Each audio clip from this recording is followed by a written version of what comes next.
જે પ્રાપ્તિ સ્થાનના આધારે પ્રકાર પાડે તો 4 છે.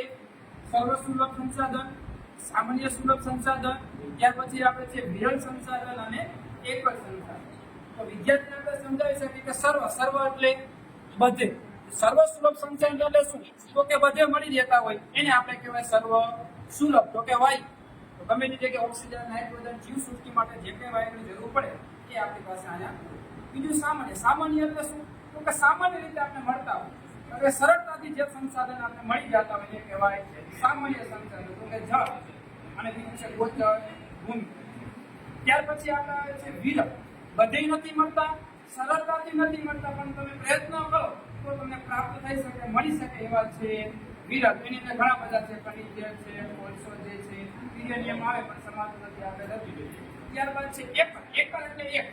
બહુ એવી ઓછી જગ્યા હોય કે જે તમને ત્યાંથી મળી જતું હોય તો પ્રાયોરિટીમાં આપણે જે ખનિજ લખેલું છે તે આપણે અહીંયા કહી શકીએ. આ જતા આપણે પ્રાપ્તિ સ્થાનના આધારે સંસાધન